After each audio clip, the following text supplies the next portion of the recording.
Entonces yo creo que ya pueden ver normal. Tenemos el tema de hoy que es el relieve del Perú. El relieve del Perú, vamos a hablar de la costa, sierra y selva. Pero también vamos a hablar de el relieve submarino, ¿no? También eso se corresponde porque es parte de la morfología del territorio peruano, ¿no es cierto?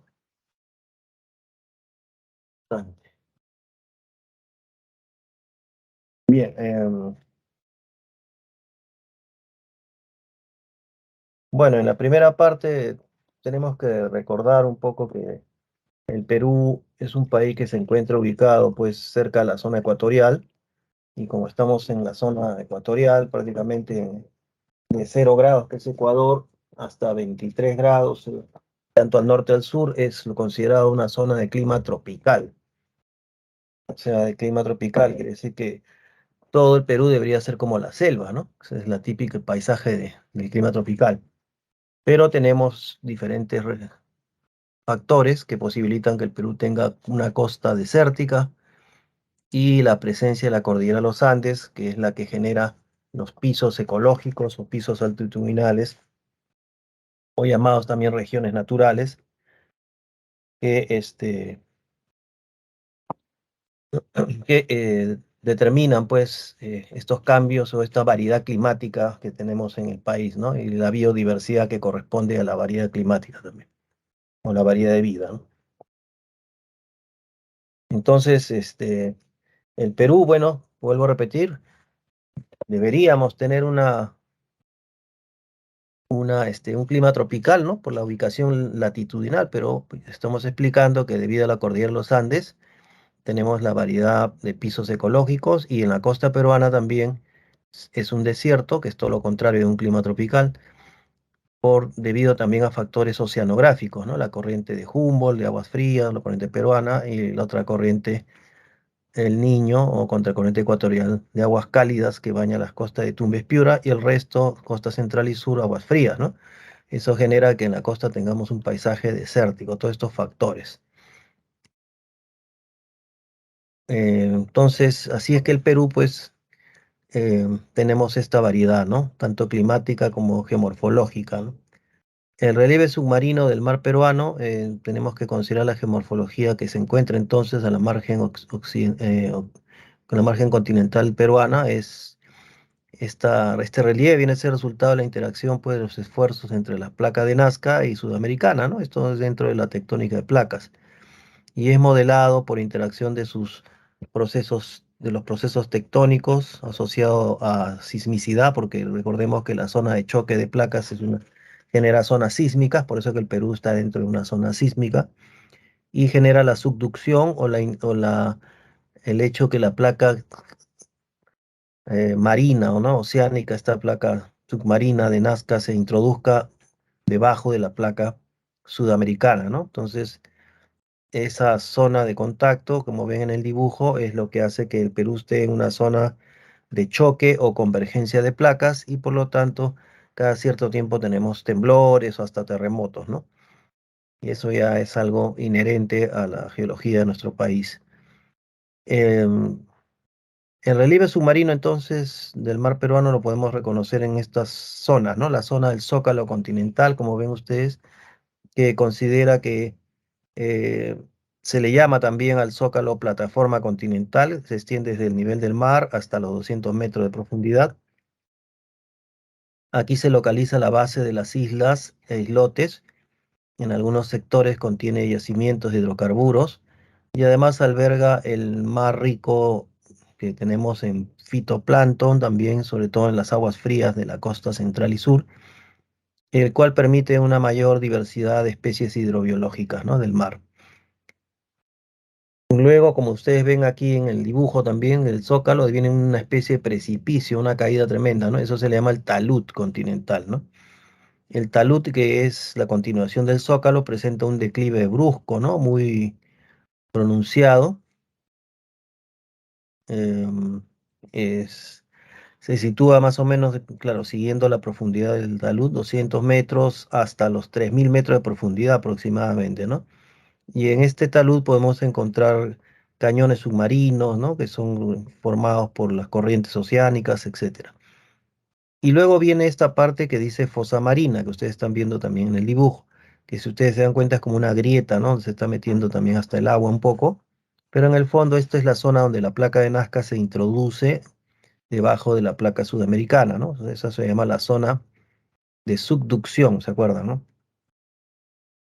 Y bueno, esta fosa marina es una zona muy profunda, ¿no? Es la zona donde podemos constatar el inicio, pues, de la subducción de la placa de Nazca bajo la placa sudamericana y alcanza profundidades hasta 6.000 metros de profundidad en el sector del sur, en la fosa llamada Perú-Chile, ¿no? También hay una fosa Callao y una fosa al norte. El fondo oceánico, que viene a ser el piso, ya el fondo marino, son los territorios que se extienden más allá de las fosas, ¿no? Con menos profundidades. Y encima de la placa de Nazca tenemos la llamada dorsal de Nazca, que ustedes ven que es como una cordillera submarina. La dorsal de Nazca tiene una extensión aproximada de 1.100 kilómetros, se inicia a unos 140 kilómetros de la costa de Ica y se prolonga pues hasta la isla de Rapa Nui en Chile, o sea, la isla Rapa Nui es la que se conoce como la isla de Pascua, ¿no? Que es de soberanía chilena. Entonces el término dorsal significa cordillera submarina, ¿no? Hay que tener presente eso. Y ya sabemos que hay actividad volcánica submarina, pues, ¿no? En el centro de los océanos, ¿no? Y eso es una de las zonas que se conocen como divergencia o separación de placas, ¿no? Bueno, eso se ha visto en una clase sobre tectónica de placas. Pasamos ahora a describir la zona litoral o el borde costero. Es la zona continental en contacto con el mar, tiene una longitud de 3.080 kilómetros. Los esteros, bueno, vamos a explicar primero, ¿no? El litoral, en realidad, como hemos visto, la zona de línea de playa litoral, es la costa, pues, ¿no? La zona del litoral o borde litoral. Mide la costa 3.080 kilómetros y tiene una interacción erosiva, pues el agente modelador, digamos, es las olas del mar, ¿no? La acción marina que golpea constantemente las costas, ¿no? Ya sea erosionando intensamente o sino también formando, de acuerdo a la diferencia de dureza de las rocas que se encuentra las olas, ¿no? En la costa hay diferencia de dureza de rocas. Las rocas más blandas generarán pues un ingreso del mar o una entrada y las rocas más duras soportarán mejor la erosión marina y se verán como unas salidas, ¿no? O ingresos del continente al mar, formando entonces, en el caso de entrada del mar, lo que se llama bahías, ¿no? Que son en forma de herradura, así como, por eso que tenemos en la costa, en Lima, tenemos la playa La Herradura, que es una bahía, un chorrillo, ¿no? La Herradura. Penínsulas que son ingresos del continente al mar, porque son las rocas que resisten un poco más la erosión, como la península de Paracas, etcétera. Y puntas como la punta Callao, que también por las durezas un poco resiste la erosión marina más tiempo, ¿no? También las olas del mar Profesor, depositan, sí. una preguntita. ¿Cuál es la diferencia entre una península y una punta?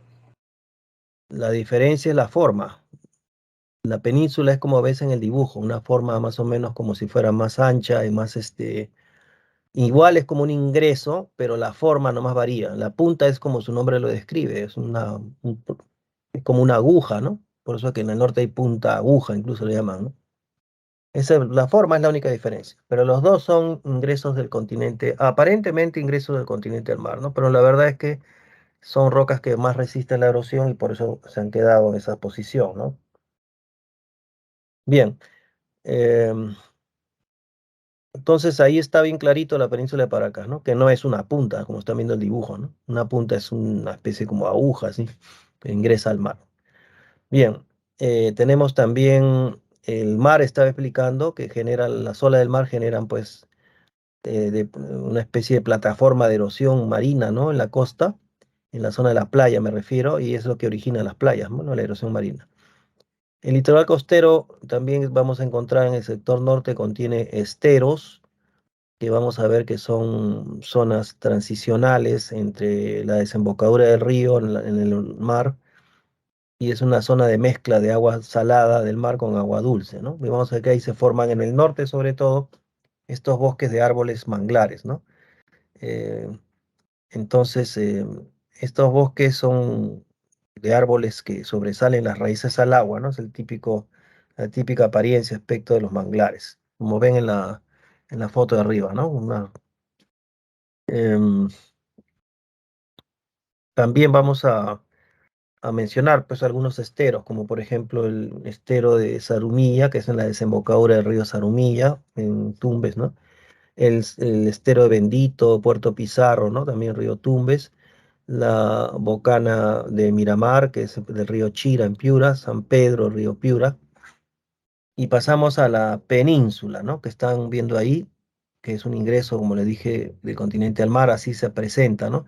La península de Illescas, por ejemplo, en Piura, la península de Ferrol en Ancash, la península de Paracas en Ica, como el que tienen allí en el dibujo. Las puntas, no hay un dibujo allí, pero es como si fuera una aguja que ingresa al mar, ¿no?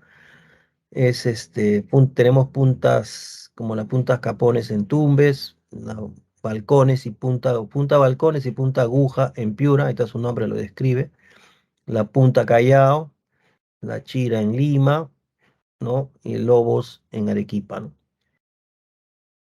Luego tenemos bahías. Bahías, por ejemplo, tenemos la bahía de Paita. Bahías es como una playa en forma de herradura, pues, ¿no? Es un ingreso del mar, en forma cóncava, ¿no? La bahía de Paita y Sechura en Piura, la de Chimbote y Guarmey en Ancash, ¿no? Como ven allí. La bahía del Callao, pues en el Callao, por supuesto, la de Paracas e Independencia en Ica y Matarani en Arequipa.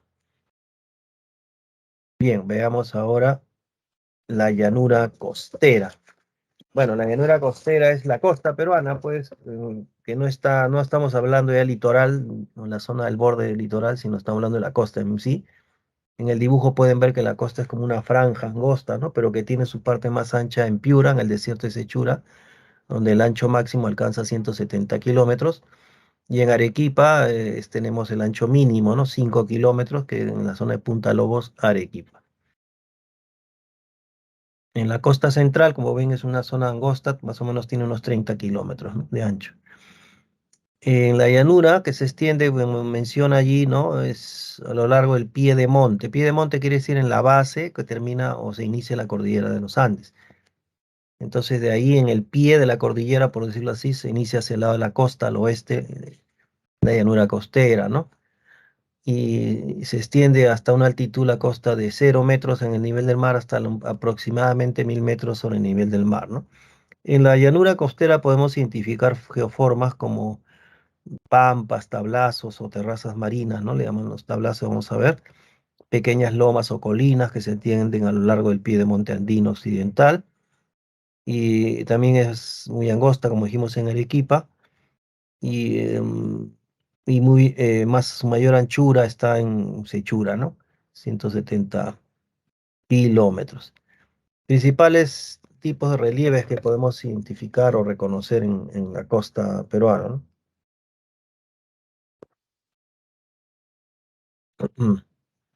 Vamos a empezar bueno, tenemos pues los valles. Hay que recordar que el valle es una geoforma originada por el río. Los ríos son los que forman valles con su capacidad erosiva, el agua, ¿no? Ahora, para asociar bien esto y tener presente, hay que recordar que los ríos se forman en las partes altas de la cordillera, en este caso en la costa, ¿no? La parte alta de la cordillera de los Andes occidentales. Y allí hay zonas en la parte alta que se le llaman cuencas. Cuenca es, como su nombre lo sugiere, una zona cóncava, ¿no? Pero que está empinada, pues, porque es la cordillera. Y entonces cuando llueve en esa cuenca que está en la parte alta de la cordillera, la cuenca pareciera como una cubeta receptora del agua de lluvia, y el agua de lluvia entonces empieza a formar un canal principal o un río principal, ¿no? Porque discurre hacia el centro la lluvia, ¿no? Es como un embudo así, digamos, ¿no? Que está echas agua y cae en una zona, pues, ¿no? Que va a empezar a discurrir pendiente abajo, ¿no? O sea, y el río, ese es el río ya que se ha formado el río principal, y el río en esa primera parte que está en altura, el río empieza a erosionar muy agresivamente de forma vertical más que la forma lateral y genera un valle angosto y profundo, ¿no? Que se llaman cañones, ¿no? O también gargantas, le dicen. Y después pensemos en el río Rímac, ¿no? Nevado de Paca en la cordillera occidental, forma cañones en la parte alta, en la parte valle medio, en la parte media del recorrido del río, forma valles en forma de V o V chica, ¿no? V. Eso se ve más o menos en Chosica, por decir, ¿no? Y cuando ya llega hacia la zona más, digamos, cercana a la costa, el río empieza a formar lo que se llama un abanico fluvial o cono deyectivo. Abanico es por la forma que tiene. El vértice del abanico es en la base, pues, que viene el río, ¿no? De los Andes, de la zona del Valle Medio. Y de ahí se abre porque ya estamos en la zona de la planicie costera, o sea, la zona más plana de la costa. No es plana exactamente, pero más, digamos así, de menos pendiente. Y entonces el río empieza a abrirse como un abanico para depositar sus materiales también. Pues, ¿qué materiales son los que deposita? Lo que el agua del río con fuerza viene trayendo desde arriba, de las montañas, ¿no?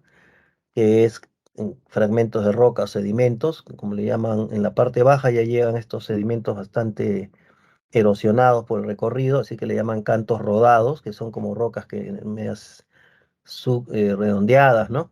Que no tienen forma de vértices ni angulosa, porque esos ángulos han sido erosionados con el transporte, ¿no?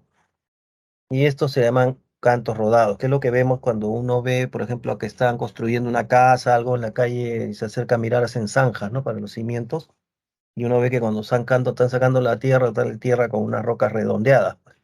Esos son materiales que el río Rímac ha traído en toda su historia geológica y ha ido formando, depositando el abanico aluvial.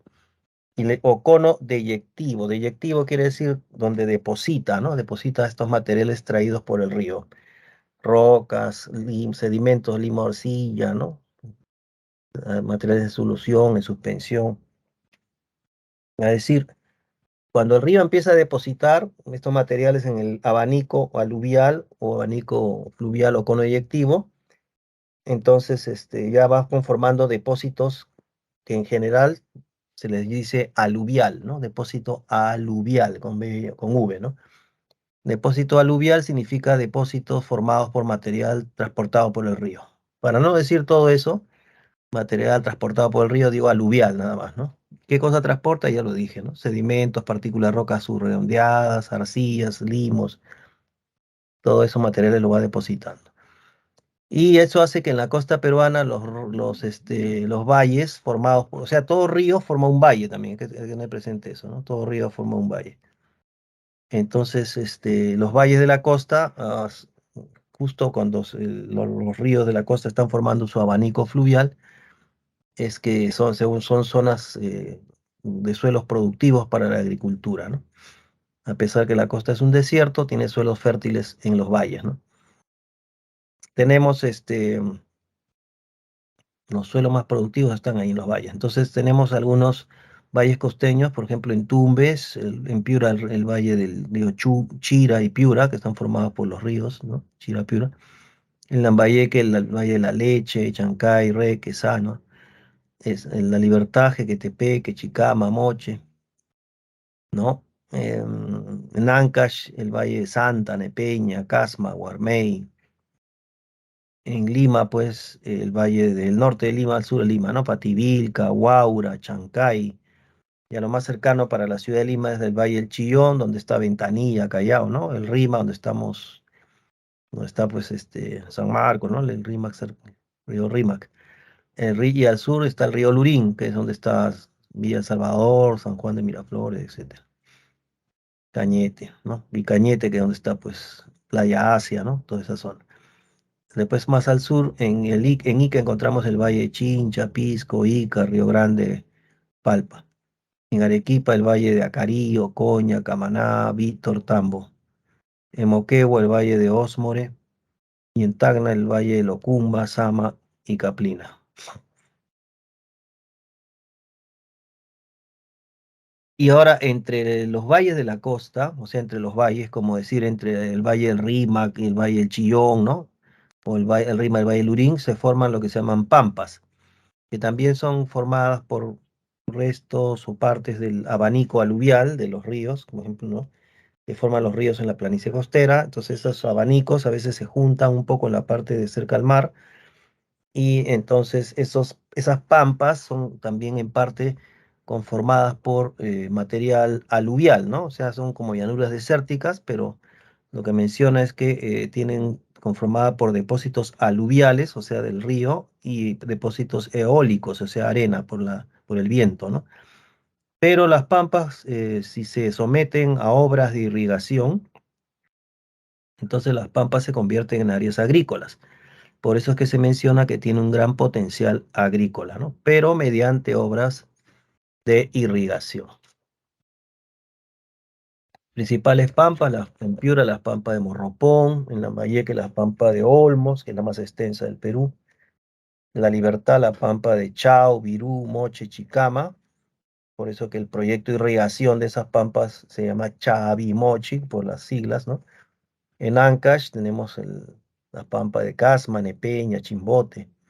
En Ica, la pampa de Villacurí, Hoja Redonda.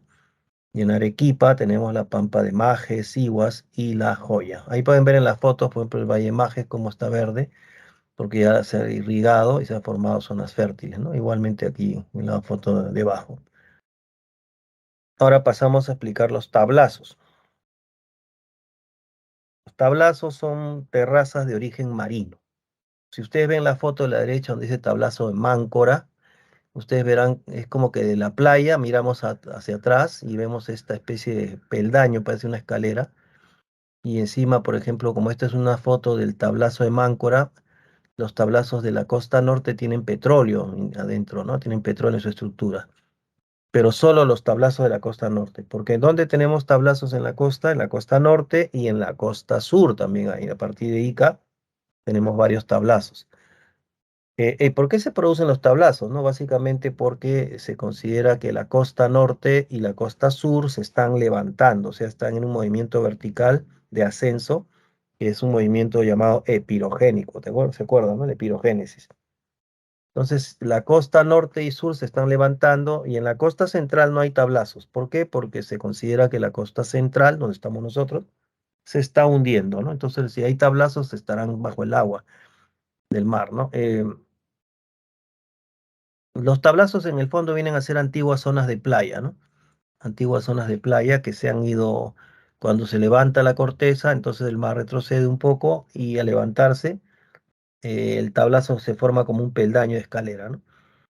Y la nueva playa con el tiempo se puede levantar de nuevo y formar un segundo tablazo y así, ¿no? Se forma como peldaños de una escalera. Ya, estos tablazos entonces son importantes porque son terrazas, ¿no? Terrazas marinas en este caso, porque también la palabra terraza se usa para hablar de los depósitos formados por el río en la orilla, ¿no? En el cauce hacia la orilla. Son terrazas fluviales, sería eso. Pero estas son marinas, ¿no? También se le llama tablazos. Entonces, han sufrido un proceso de levantamiento, como le digo, pirogénesis, constituyendo nuevas, o sea, unidades aisladas, ¿no? La mayoría está cubierta por arena, formando desiertos en Piura o Ica, entre otros, y los tablazos de la costa norte poseen, solo lo de la costa norte, poseen reserva de hidrocarburos y fosfatos, que también está como una minería, pues en la minería de yacimientos no metálicos, ¿no? De superficie. Tablazos importantes que son muy mencionados en la historia del Perú, sobre todo el tablazo de Tumbes, en Tumbes hay el tablazo de Zorritos, en Piura el tablazo de Pariñas, Negritos, El Alto, Lobito, Máncora, Talara, ¿no? Que eran tablazos explotados mucho por la International Petroleum Company en el primer gobierno de Belaúnde y que después Velasco expropió, ¿no? El tablazo de Ica. Y ahora pasamos a explicar las depresiones, que vienen a ser zonas hundidas, ¿no? Zonas cóncavas, ¿no? De la superficie, pero en la zona costera, cerca de la playa, entonces ubicado bajo el nivel del mar. Por eso es que como se encuentra esta depresión, que es como un hueco, ¿no? Ubicado bajo el nivel del mar, el agua a veces, y no estamos cerca de la línea de playa, el agua percola, el agua del mar se mete, ¿no? Percola por entre el suelo, pues, ¿no? De la playa y puede llenar de agua esos depresiones.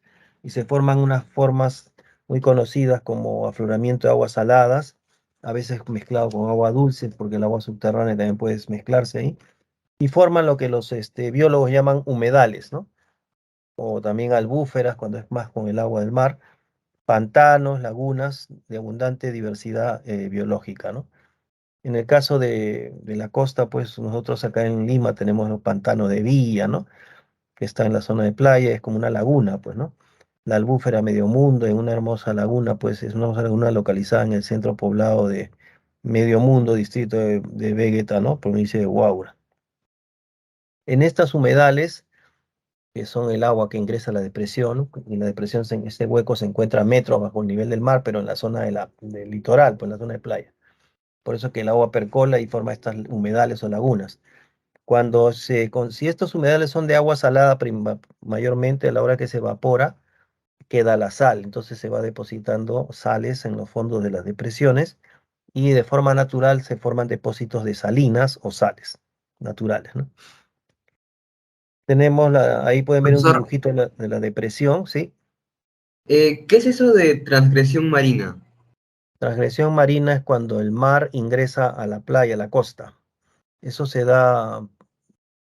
eh, se da lentamente en miles, millones de años, ¿no? Cuando, por ejemplo, transgresión, cuando, por ejemplo, yo dije que la costa central se está hundiendo, pero eso se va a hundir pues en miles, millones de años. Además, no se va a hundir y se va a quedar así, porque la costa, así es la dinámica de la Tierra, ¿no? Una parte se hunde, después se vuelve a levantar y así.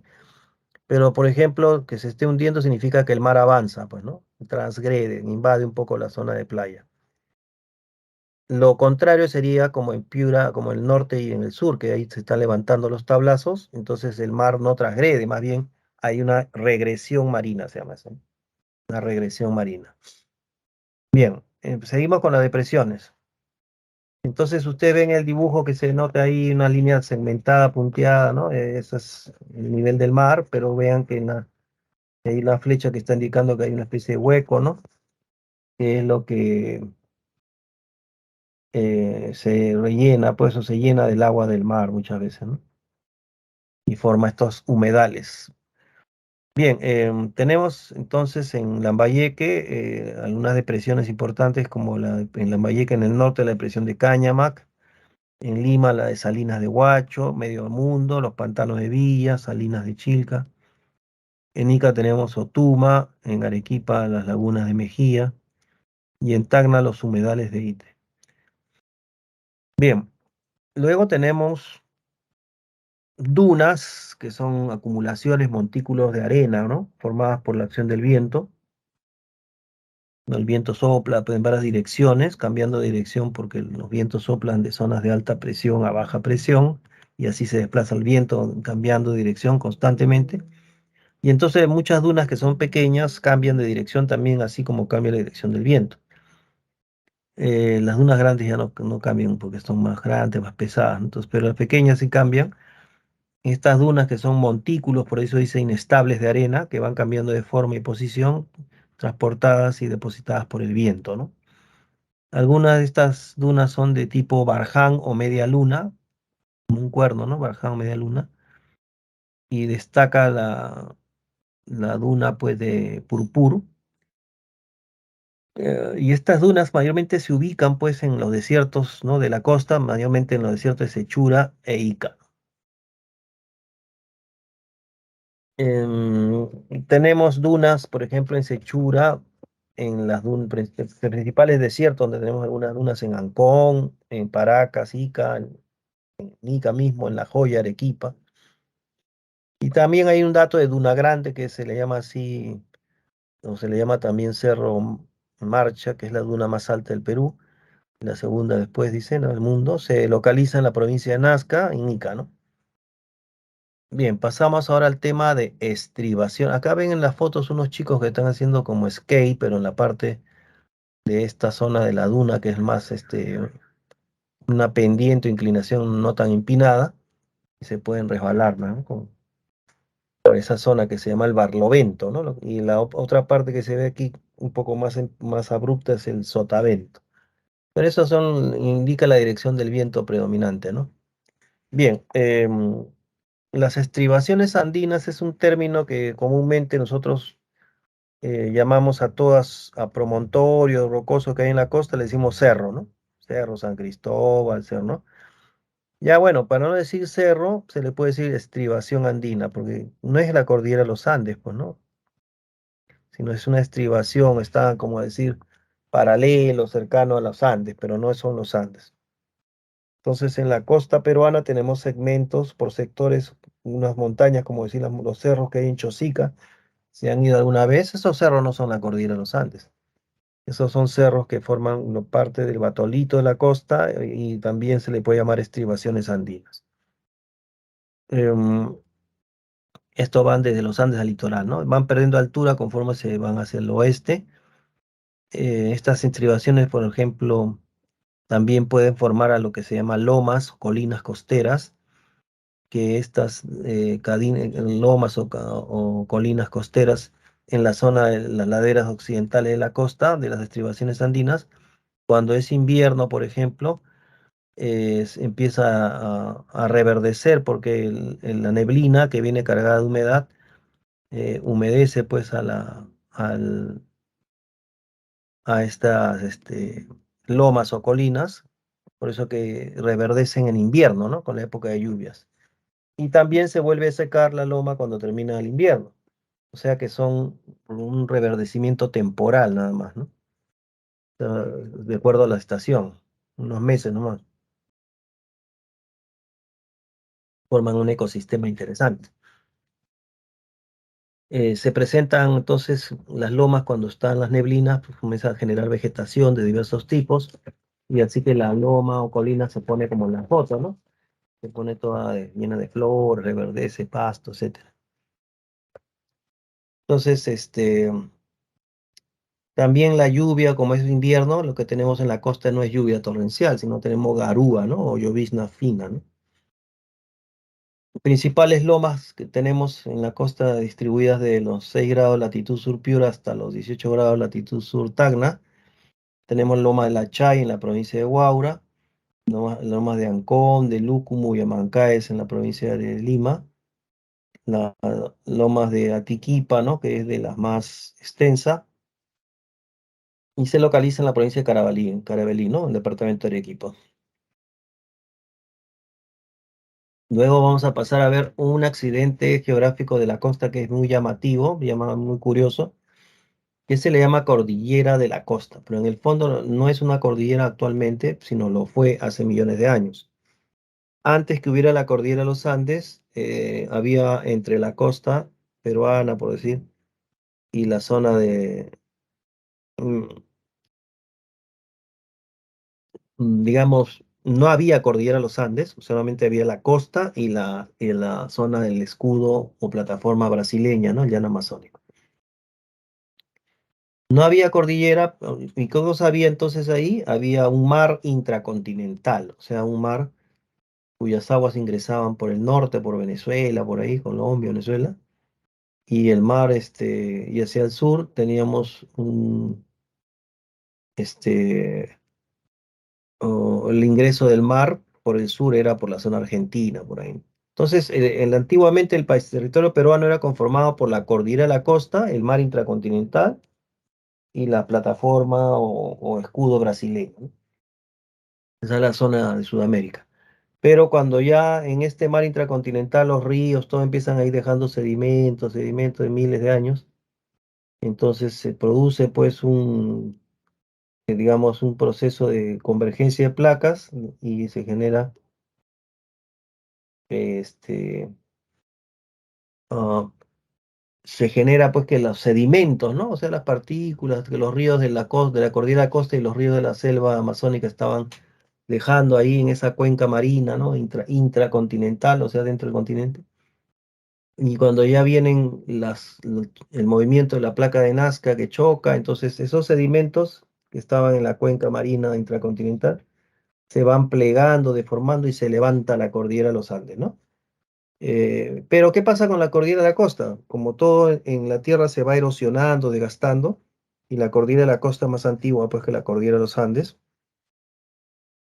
entonces ya esta cordillera estuvo erosionada fuertemente por los ríos, toda la época de la meteorización, la erosión, todo eso, y ya quedó desgastada. en la costa norte, por ejemplo, podemos ver algunos cerros que son como vestigios o remanentes, ¿no? de lo que era la antigua cordillera de la costa, como el caso esto en la cordillera costeña, esta de Cerros de Amotape, ¿no? En el norte podemos encontrar estas rocas que pertenecen a la antigua cordillera de la costa, macizo Illescas, y de Paita, etc. Y en el sur encontramos restos, como si fueran las raíces de esa cordillera en la carretera panamericana sur hacia el lado del mar, desde la península de Paracas hasta la frontera con Chile, ¿no? Entonces, eso es lo que queda de la antigua cordillera de la costa, ¿no? Que era más antigua, porque la cordillera de los Andes se ha empezado a levantar como cordillera hace unos 70 millones de años recién, ¿no? La cordillera de la costa es más antigua. Bien, pasamos ahora a ver la región andina. Ya hemos visto la costa, entonces. La región andina, o sea, el relieve de la región andina se caracteriza pues por presentar paisajes, ¿no? Variados, ¿no? Debido a que la cordillera de los Andes genera pues los pisos altitudinales o ecológicos, ¿no? Em, Todo esto ha determinado la existencia pues los Andes en sí mismos, ¿no? De una gran variedad de formas de relieve, ¿no? En los Andes podemos encontrar montañas, cumbres, nevados, mesetas, altiplanicie o mesetas o altiplanicies o altipampa, también se le llama volcanes activos en el sur, ¿no? Lagunas, valles interandinos, o sea, entre los Andes, ah, quebradas, cañones, etcétera. Pasemos a conocer ahora acá podemos ver en este mapa, aquí del Perú, se ve la cordillera. Ustedes observen desde el sur, donde está el lago Titicaca en el sur, se ven dos ramales de la cordillera occidental y hacia el norte del lago la cordillera de Carabaya, ¿no? De ahí se juntan estos dos ramales en esta zona que es una meseta, pero le llaman nudo de Vilcanota. De ahí salen tres ramales más de la cordillera occidental, central, oriental y se juntan nuevamente en el nudo de Pasco. De ahí salen tres ramales nuevamente de la cordillera y se va hasta Ecuador, ¿no? En Ecuador se unen en lo que se llama la cordillera o el nudo de Loja, mejor dicho, el nudo de Loja. Ahí se juntan la cordillera que viene desde Perú, ¿no? Las tres ramales. Bueno, entonces tendríamos que describir pues a la cordillera primero de los Andes del norte, cordillera occidental de los Andes del norte, que es allí donde encontramos las montañas más elevadas, más prominentes de los Andes, y además, como es las montañas más elevadas, forma ante las lluvias una divisoria continental de aguas. Quiere decir que cuando llueve, las aguas de las zonas altas de la cordillera se van formando ríos hacia la costa o vertiente del Pacífico, porque van a verter sus aguas en estos ríos en el Océano Pacífico, o la vertiente del Amazonas, ¿no? O del Atlántico, es decir, en todos los ríos de la sierra y de la selva que de manera directa o indirecta alimentan al río Amazonas, y el río Amazonas a su vez desemboca en el Atlántico, pues, ¿no? Pasando por territorio brasileño. Bien, entonces ya que hemos visto, ahora vamos a ver, como ya hemos visto el mapa y hemos visto que la cordillera de los Andes en el Perú se divide en tres sectores: Andes del norte, Andes del centro y Andes del sur. Veamos los cordilleras de los Andes del norte. Está constituida por las montañas más elevadas de los Andes y forma una divisoria continental de agua. Su punto más alto es el Nevado Huascarán, ¿no? El más alto del Perú, 6.746 metros sobre el nivel del mar. Y el más bajo es la zona del Abra de Porcuya, es un terreno, eh, mm, digamos, el Abra de Porcuya. El término Abra, mejor dicho, es el punto más bajo de la cordillera. Eso, ¿no? Por ejemplo, el Abra, que se llama Porcuya ahí, es 2.138 metros. Comparado con el Huascarán, ¿no? Que tiene 6.746, es un punto más bajo de la cordillera, ¿no? El Abra de Porcuya. Ahora, estas abras en la cordillera, que son puntos bajos, son utilizados por la infraestructura para hacer carreteras que conecten la costa con la sierra, ¿no? O sea, las carreteras que se hacen de la costa a la sierra ¿no? y la sierra a la selva son pues carreteras que se les puede llamar transversales, ¿no? O sea, van del oeste hacia el este, pues, ¿no? Y conectan la costa, sierra y selva muchas veces, pero aprovechando los abras, ¿no? Bien, veamos la cordillera de la occidental, destaca la cordillera Blanca en Ancash y ahí se encuentra el Nevado Huascarán, ¿no? Que es el más alto del Perú. Y también se le considera la cordillera de los Andes como la cordillera tropical más alta del mundo. Claro, porque hemos dicho que estamos en zona tropical por estar cerca de Ecuador, la línea ecuatorial. Ya explicamos que no todo el Perú es tropical, pues solamente la selva, ¿no? El resto no lo es. También en la cordillera occidental encontramos los glaciares más bellos, más altos del Perú. Y destaca también el nevado de, aparte de Huascarán, el Alpamayo, el Huandoy y algunas lagunas de origen glaciar, o sea, que se nutren de agua del derretimiento de los glaciares en la base, como la laguna de Yanganuco y la de Paro. También pasamos ahora a ver la cordillera de Huayhuash, ¿no? Donde se encuentra el segundo nevado más alto del Perú, después del Huascarán, que es el Yerupajá. Estos se ubican en Lima, en la región Lima, Ancash y Huánuco. Em, Allí también encontramos picos nevados, donde destaca el Yerupajá, ¿no? Como mencioné. Pasamos a la cordillera occidental, pero de los Andes del centro y sur, como ven en la foto de la derecha arriba.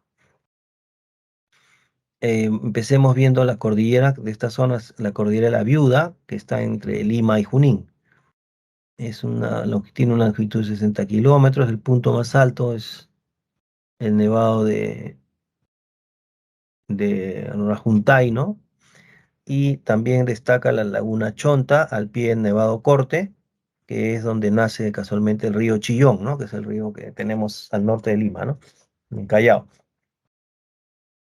En la zona central tenemos la ubicación de la cordillera central en Lima mismo, una longitud de 100 kilómetros. El punto más elevado, más alto en la cordillera central es el Nevado de Cotoni, ¿no? 5.817 metros. Destaca el Nevado de Paca y Ucos, donde nace el río Rímac, pues, ¿no? Fuente de aguas del Rímac, y el Nevado de Surococha, donde nace al sur el río Lurín. También más hacia el sur vamos a encontrar la cadena de conos volcánicos, eso lo podemos ver acá. Ahí se ve la cadena de conos volcánicos entre el departamento de Ayacucho, eh, bueno, Arequipa, como ven hacia el sur, pues, ¿no? Moquegua, Tacna, o sea, la frontera con Chile, ¿no? Allí hay una cadena de volcanes que sí están activos en el sur, ¿no? En la cordillera occidental sur. Según el Instituto Geofísico del Perú, las vacaciones, eh, digamos, perdón, las vacaciones, estoy hablando, las, las acciones, las actividades volcánicas que se registran como volcanes activos, porque en el norte, por ejemplo, en el norte también Cajamarca, todas esas zonas, hay evidencias de antiguos volcanes, ¿no? Pues ya están erosionados y ya no están activos. Los volcanes activos en el Perú están en la cadena occidental, ¿no? En los Andes. Tenemos que según el Instituto Geofísico, estos son desde Ayacucho hasta Tacna, desde Ayacucho el volcán Sarasara, en Arequipa el Sabancay, el Misti, Chachán y Coropuna, en Moquegua el volcán de Ubinas, Tixani, Huaynaputina, y en Tacna el volcán Tutupaca, Yucamani, Casiri, ¿no? Ahí se ve, por ejemplo, en el dibujo también en letras rojas están la ubicación de los volcanes, ¿no? Que van desde Ayacucho hasta la frontera con Chile, pues, ¿no? Y ahí continúan hacia el sur. Ahora veamos la cordillera oriental de los Andes del centro. Se desplaza también esta cordillera longitudinalmente, es decir, cuando dice longitudinal es que va de sur a norte, así como va alineada la cordillera, pues, ¿no? Eh, Su punto más alto es el Nevado Zangate y está dividida por profundos valles que forman los ríos Apurímac, Mantaro, Vilcanota, ¿no? Las áreas más importantes en esta cordillera son, pues, la cordillera Vilcabamba, por ejemplo. que se encuentra entre los departamentos de Cusco y Junín, y ahí donde encontramos picos nevados, donde destaca el nevado Salcantay, tenemos ahí una foto, que viene a ser nevado tutelar o el nevado de la ciudad del Cusco, ¿no? Las lagunas de Piuray, que abastecen de agua a la ciudad de Cusco. Luego tenemos el nevado o la cordillera de Vilcanota, ¿no? Donde está el nevado Zangate, que viene a ser la cordillera más alta del sur del Perú. Su nevado más importante, hemos dicho, el Ausangate, que viene a considerarse como la montaña sagrada, ¿no? El Apu Mayor del Cusco, ¿no? Tiene glaciares activos, numerosos valles en forma de U. Valles en U lo hacen los glaciares.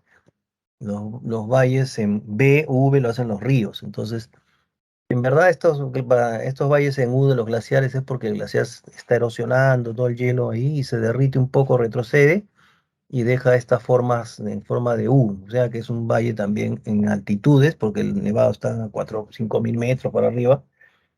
Y entonces también se le llama por eso valles colgados. Valle colgado, que quiere decir valle colgado, pues en la parte alta, ¿no? O sea, a eso se refiere con colgados. Es valle en las altitudes, ¿no? En las cordilleras, ¿no? En la parte alta de las cordilleras. Bien, y ahí tenemos también algunas lagunas de origen glaciar al pie de los glaciares, como la de Siguinicocha, ¿no? Siguinacocha. También ahora vemos ahí, pasamos a la derecha, en la diapositiva es la cordillera oriental de los Andes del Sur.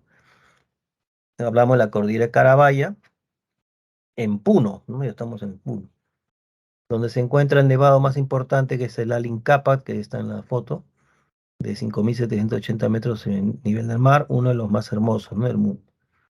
Luego tenemos también el nevado de Kenamari, a importantes lagunas como Chungara y Suiricocha. Bien, y de ahí tenemos que hablar de los valles interandinos. ¿Qué significa interandinos? Entre los Andes. Lo que quiere decir acá, volviendo al mapa, es que si ustedes miran la zona de Lima, la costa, se dan cuenta que el río Rima y todos los ríos de la costa corren de este a oeste, ¿no? Sección transversal. Pero los ríos de la sierra, que están dentro en la zona de entre ríos, en zona interfluvial, no corren pues de este a oeste, sino son ríos que corren de manera longitudinal. O sea, eso quiere decir, mm, los ríos son paralelos a la cordillera, ¿no? Eso es lo que quiere decir, son paralelos. Tienen una dirección norte-sur, así, sur-norte. Bien,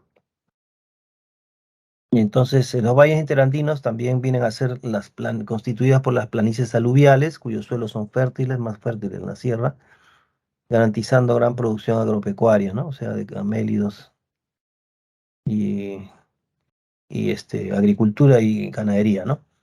Principal factor de concentración poblacional andino y donde se emplazan las principales ciudades andinas.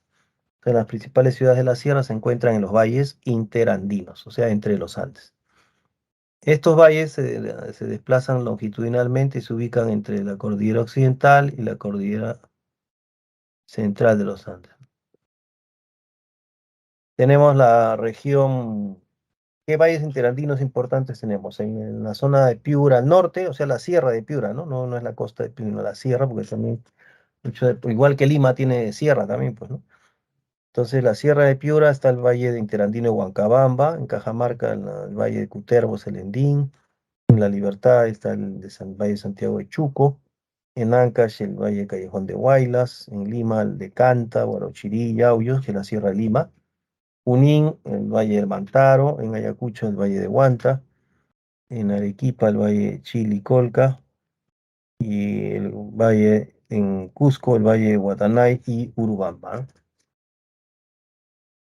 Bien, pasamos a las mesetas. También a la meseta se le llama altiplanicie. Altiplanicie, o sea, una planicie alta. O también se le llama altipampa, o sea, una pampa por así decirlo, una costa, pero alta, elevada, 4000 metros por ahí, ¿no? Entonces las mesetas o altiplanicies se encuentran en la parte superior de la cordillera de los Andes. Es una meseta o altiplanicie que se ubica en altitudes entre 4000, ¿ven? Y 4500 metros de altitud. El origen de la meseta puede ser erosivo lineal y glaciar. También por actividad volcánica puede ser, ¿no? O tectónica o sedimentaria, cuya topografía o relieve llano le ocupan, hacen que las mesetas tengan parte alta, ¿no? El terreno llano, presencia de bofedales o especie de lagunas alargadas, ¿no? Con muchas plantas acuáticas, ¿no? También lagunas mismas en las mesetas, la presencia de gramíneas. Gramíneas son plantas de grano fino, como la quinoa, la kiwicha, ¿no? El maíz mismo es una gramínea, que es la base del desarrollo pecuario de camélidos y ovinos. Entonces, veamos algunas de las mesetas, ¿no? Que tenemos importante en Junín, Pasco, la meseta de Bombón, en Huancavelica, la meseta de Castro Virreina, en Ayacucho, la meseta de Parinacocha, Pampa Galera, donde se cría vicuña, y Pampa de la Quinoa, pues, donde fue la batalla, ¿no? El Cusco, meseta de Chumbivilca, Santa, en Puno, la meseta de Collao, que es la más extensa y compartimos con Bolivia, ¿no? Bien, los cañones también nos dice aquí, que hemos dicho que son el valle formado por los ríos de la costa en su parte alta, ¿no? La parte de elevación.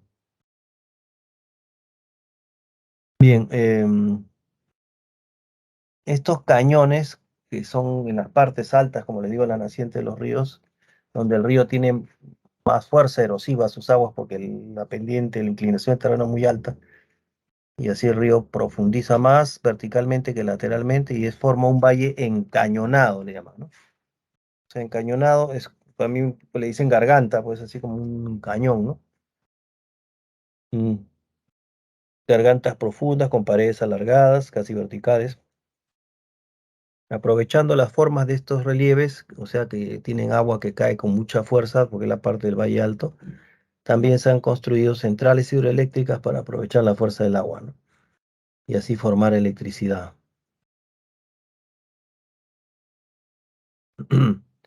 Entonces tenemos algunos de los cañones importantes, por ejemplo en Arequipa, el cañón de Cotahuasi, formado por el río Cotahuasi, en la cordillera de Chila. También en Arequipa el cañón del Colca, formado por el río Colca, en la cordillera de Chila. En Ancash, el cañón del Pato, formado por el río Santa y la cordillera Negra. En Lima, el Infiernillo, creo, ¿no? El cañón del Infiernillo, formado por el río Rímac, pues. Eso en la costa central. Bien, las quebradas. Las quebradas que vienen a ser hendiduras, alargadas y estrechas en las montañas, o las bases de las montañas que se juntan, ¿no? Las bases. También se dice que pueden ser de origen tectónico fluvial, que se localiza en las montañas. En las quebradas altas pueden formarse arroyos, riachuelos que dan origen a un río, como la quebrada de Apacheta, donde, donde nace pues el río Amazonas, ¿no? La quebrada de Apacheta es en Arequipa, ¿no? Y se supone que ahí están las primeras aguas, ¿no? Que van a alimentar indirectamente el río Amazonas. Existen también quebradas secas, ¿no? O también torrenteras que se activan con las lluvias. Y entonces cuando hay muchas lluvias, por ahí por la quebrada circula el agua, o sea, drena el agua, circula de las lluvias, formando a veces caída de lluvias o barro, que también se le llama huaicos, ¿no? O sea, la caída de lodo, rocas que vienen en las partes más altas de las quebradas por las lluvias, que se han saturado el material suelto del agua lluvia, entonces pierde equilibrio y se cae por la quebrada, y eso le llamamos huaico, pues, ¿no? Que sepulta todas las cosas, da, transporta rocas, lodo. En verdad, lo primero que cae son producto de las lluvias, las llamadas llovizas o corrientes de barro, ¿no? Corriente de lodo. Después caen las rocas grandes y después otra vez una corriente de barro, ¿no? Pasamos a los pasos o abras. Bueno, hay una foto de la quebrada baja acá, Guaycoloro, Jicamarca, también se le llama esta quebrada, ¿no? Que está aquí en la zona del Rímac, ¿no? Bien, el Valle del Rímac. Los pasos o abras son las partes bajas de la cordillera, pues facilitan la comunicación con el otro lado de la cordillera y aprovechan estos pasos, pues como le dije, son aprovechados para construir carreteras, por ahí redes viales, ¿no? Que atraviesen la costa hacia la sierra, ¿no? Bien, algunos pasos o abras son conocidos, ¿no? Y ahí se han hecho carreteras, porque casualmente conectan la costa con la sierra. Por ejemplo, el paso o abra de la Viuda es donde se ha construido a través de paso o abra la carretera Lima-Cerro de Pasco. O el paso de Porcuya que mencionamos, que es el más bajo en la cordillera occidental, que permite que se construya la carretera Olmos-Jaén. Y mm, en el paso, por ejemplo, llamado de Anticona, es donde pasa la carretera central, pues, ¿no? Y Ticlio. Por ahí se conecta, por el paso este de Anticona, se conecta Lima con La Oroya, la sierra. El paso de Conococha, que conecta pues Lima con el Callejón de Huaylas. El paso de Crucero Alto, que comunica, pues, pasa la carretera que va de Arequipa a Juliaca. Y el paso de Chimboya, o Abra de Chimboya, que es más por ahí, conecta Cusco con Puno, ¿no? Cusco con Puno. Bueno, entonces queda claro que los pasos son zonas bajas de la cordillera que son aprovechadas para pasar por ahí las carreteras, ¿no? Que conectan la costa sierra y pueden llegar hasta la selva cuando son carreteras de transversales de penetración. Bien, ahora pasamos al relieve de la selva, que se extiende por todo el flanco, pues, oriental del Perú, de los Andes. En el norte avanza hacia ambos flancos del Valle del Marañón y llega incluso a estar cerca de la vertiente del Pacífico. La selva se divide en dos sectores para estudiarlo mejor, como ven, selva alta y selva baja, pues, ¿no? Ahí están las altitudes. La selva alta va de los 3.000 a 400 metros sobre el nivel del mar y la selva baja de 400 hasta los 80 metros sobre el nivel del mar. 80 viene a ser la cota o altitud en la cual el río Amazonas pasa a Brasil, ¿no? Y sigue su recorrido pues hasta el Atlántico, el río más largo del mundo, ¿no? Selva alta, veamos la selva alta, que dijimos que está entre 400 y 3.000 metros sobre el nivel del mar, pero también hay dentro de ella hay un intervalo de 800 a 300, a 3.000 metros, perdón, que le llaman ceja de selva o ceja de montaña. Ujú. Entonces, dentro de la selva alta podemos encontrar la ceja de selva o ceja de montaña, la que presenta superficies montañosas cubiertas de vegetación boscosa, vertientes y laderas muy inclinadas, valles estrechos donde se producen deslizamientos y aluviones incluso. Encontramos también angostos cañones conocidos con el nombre de pongos. Ajá. Los pongos son cañones, ¿no? Que conectan, formados por los ríos, por supuesto, en su capacidad erosiva, que conectan los ríos de la costa, mejor dicho, que conectan con la zona, pues, de la otra región. O sea, los pongos son como puertas, pues, ¿no? Que pasa por donde pasa el río de la sierra hacia la selva, ¿no? Por decirlo así. Ya, entonces, por eso es que el nombre Pongo, que el mismo Pongo Cañón es formado por la erosión del río que busca pues llegar a las zonas bajas, ¿no? Entonces hace este cañón o pongo para poder pasar a la selva. Eh, y como también estos pongos a veces vienen de zonas altas de la sierra, se ha formado, ahí también se aprovecha de la fuerza del agua para hacer represas, centrales hidroeléctricas. La palabra pongo o punku significa puerta en quechua. Esto está bien claro, una puerta conecta un ambiente con otro, ¿no? Lo que nos sugiere que los pongos son la puerta de ingreso a la llanura amazónica. Entre los 400 y 800 metros, ¿no? Como dice aquí, los valles se amplían y son ocupados por encantamientos humanos. perdón, asentamientos humanos. Y en esta región de la selva alta, o sea, en la selva alta, pues es más, tiene sus cosas, digamos, ¿no? O sea, es más lluviosa, a pesar de eso tiene mejores suelos agrícolas, actividad ganadera, ¿no? Entonces, es allí, entre estos 400, 800 metros, los valles se amplían, estos valles longitudinales, y se ocupan por asentamientos humanos, ¿no? Y son ocupados por asentamientos humanos, es decir, ahí se hacen las ciudades de la selva alta, ¿no? Aquí podemos encontrar también quebradas, ¿no? Y cordilleras, algunas como la que destacan ahí, la cordillera oriental, ¿no? Que es paralela a la cordillera occidental, donde encontramos a la cordillera Colán, Cerro Fidillas o Colorado, que es el Pongo de Rentema, donde podemos reconocer la cordillera Vilcabamba, o sea, la zona sur, Pongos del Mantaro y Apurímac, y la cordillera de Vilcanota, ¿no? Que forma el Pongo de Mainique, ¿no? Se encuentra ubicado el Pongo de Mainique, ¿no? Cordillera Vilcanota. Luego tenemos algunos, una cordillera que se llama la cordillera, acá pues, se ve mejor, cordillera oriental, la cordillera subandina, ¿no? La cordillera subandina, que es al este de la cordillera oriental de los Andes, que viene de la frontera con Ecuador hasta Ucayali. Es una cadena de montañas muy elevada, ¿no?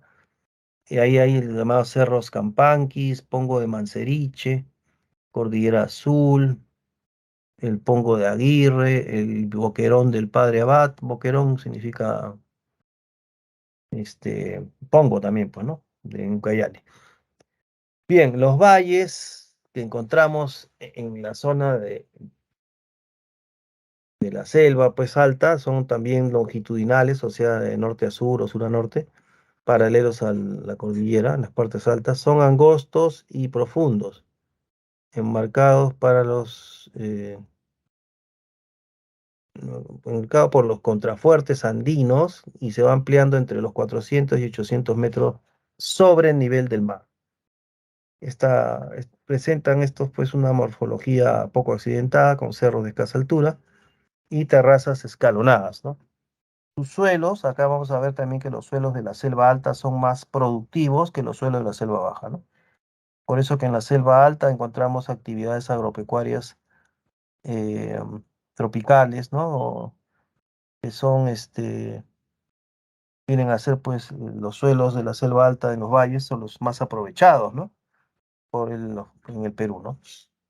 Tenemos algunos valles de la selva alta, como el valle de Jaén en Cajamarca, el valle de Bagua en Amazonas, Mayo en San Martín, Guayaga en Huánuco, San Martín, el de Tingomaría, Huánuco, Oxapampa, Posuso en Pasco, Chanchamayo y Satipo en Junín, la Convención en Cusco, Tambopata, Puno, Madre de Dios. Y tenemos ahora la selva baja, que es donde podemos encontrar, bueno, de esto se extiende pues de los 400 hasta los 80 metros sobre el nivel del mar, ya dijimos, ¿no? La mayor parte pues, de este relieve de la selva baja es el llano o llanura amazónica, ¿no? Es un relieve ondulado, suave, ¿no? La llanura está totalmente cubierta de una densa vegetación de bosque tropical en la que se pueden distinguir diversas formas de relieve con relación a los ríos, por ejemplo, ¿no?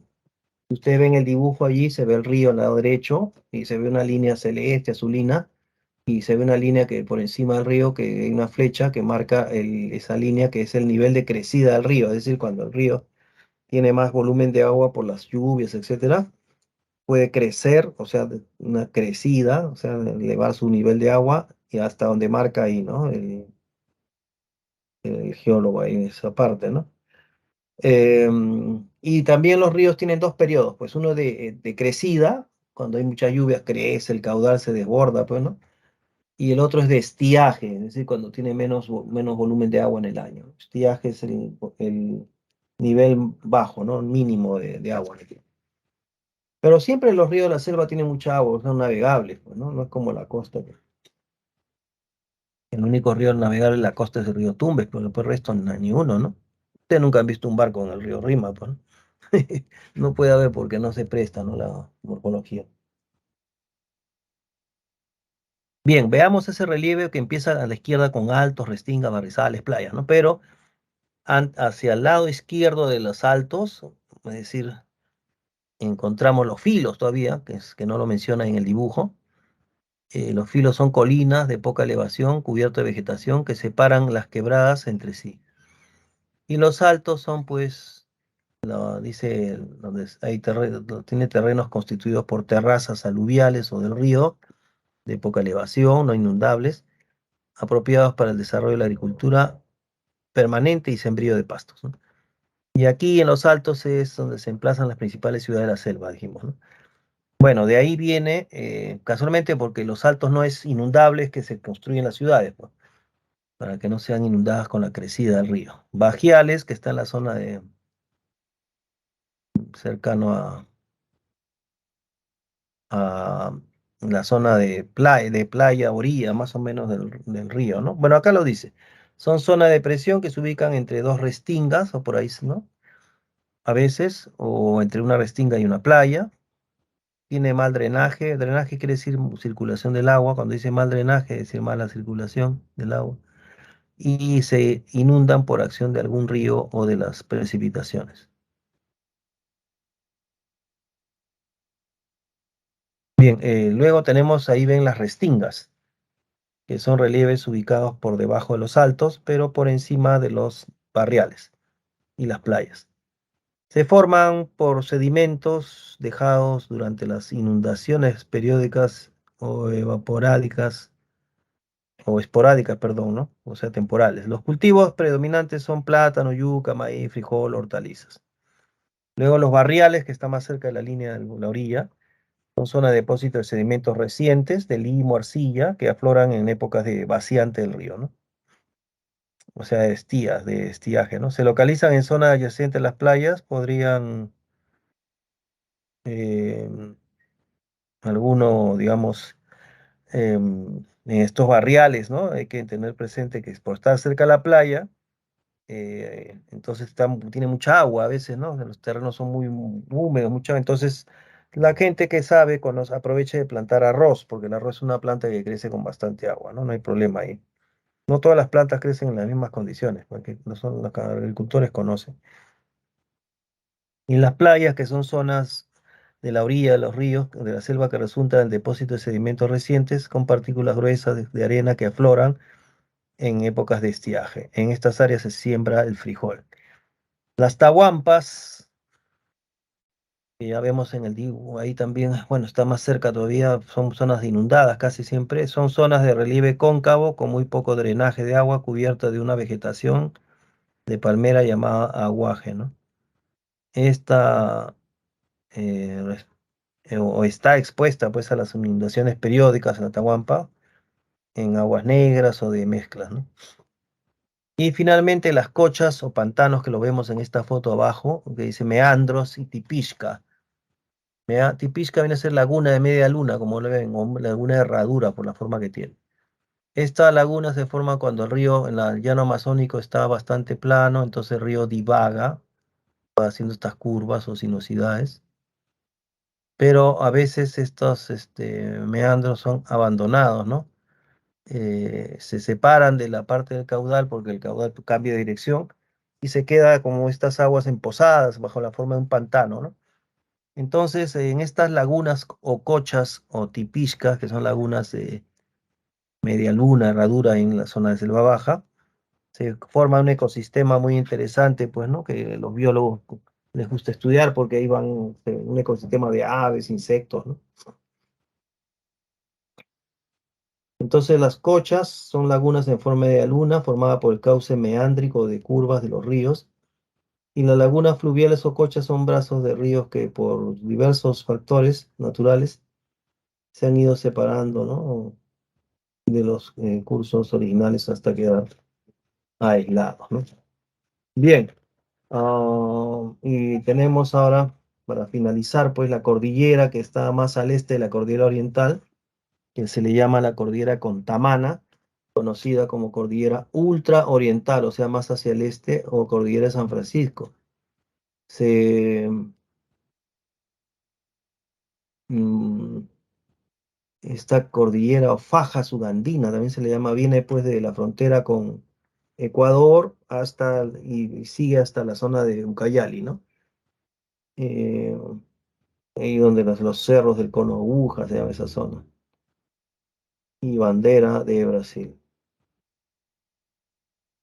Bien, entonces vamos a pasar.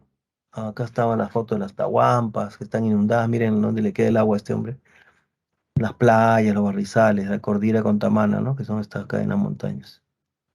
Ya vamos a ver las claves. Atentos, copien por favor las claves.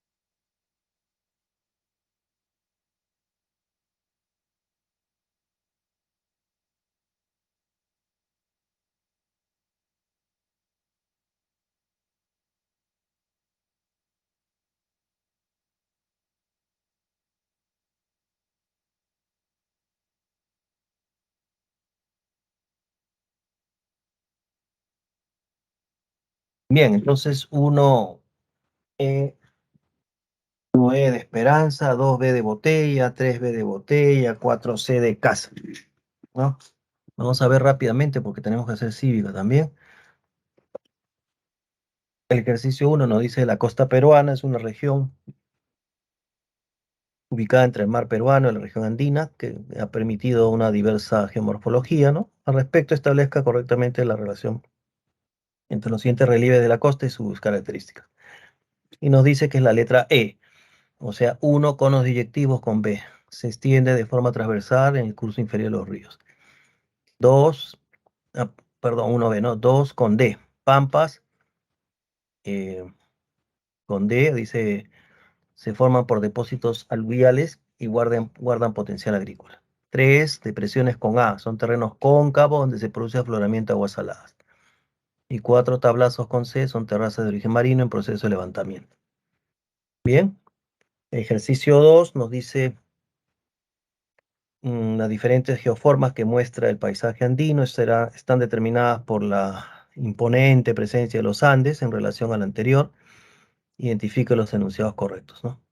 Nos dice que es la letra B, o sea, los correctos son 2 y 4. Los correctos con relación al paisaje andino es que los cañones son gargantas profundas de origen fluvial donde pueden construirse centrales hidroeléctricas, es verdad. Y 4, las mesetas son llanuras que se caracterizan por presentar bofedales, lagunas y gramíneas. Muy bien. 3 nos dice la morfología continental del Perú presenta fuertes contrastes entre el relieve costeño, andino y amazónico. En ese sentido, establezca el valor de verdad o falsedad de los siguientes enunciados respecto a las geoformas de la región de mayor extensión. Y nos dicen que la B, o sea que lo que es verdad es la 1 y la 4, en relación, ¿no?, a la zona. Dice, en el sector norte de la cordillera oriental se localiza el Pongo Rentema, ¿está bien? Formado por el río Marañón, pues, ¿no? Que cruza por ese pongo hacia la selva, ¿no? Y la última 4, que es verdad, las ciudades de la selva baja se emplazan en terrazas denominadas altos, claro, para que no haya inundaciones, ¿no? No les alcance la inundación. Y por último, la 4 nos dice, en un recorrido por el Callejón de Huaylas, un grupo de turistas visitó los pueblos que se asientan en dicho valle, así como el Cañón del C, ¿no? La C es la respuesta C, el Cañón del Pato, relieve originada por degradación fluvial que erosiona el río Santa, ¿no? En la Cordillera Negra. Está bien, muy bien. Bien, vamos a dejar de compartir esto para pasar a la parte cívica. Ya saben que cualquier pregunta también la pueden escribir en el chat. Acá me han preguntado algo, dice, están formados por rocas sedimentarias. No sé de a qué se refiere. Marcona, no entiendo su pregunta. Bueno, en todo caso ya. cívica, Profesor, sí. profesor, yo tengo una duda de relieve submarino. Cuando se forma la dorsal de Nazca, ¿es de la misma, del Sí, mismo actividad límite volcánica. convergente? Porque me parece que es divergente, pero ¿es la misma, el, No, no, el no, mismo límite? no, no está en el mismo límite, más bien es longitudinal, Entonces está transversal formado por otro tipo de límite.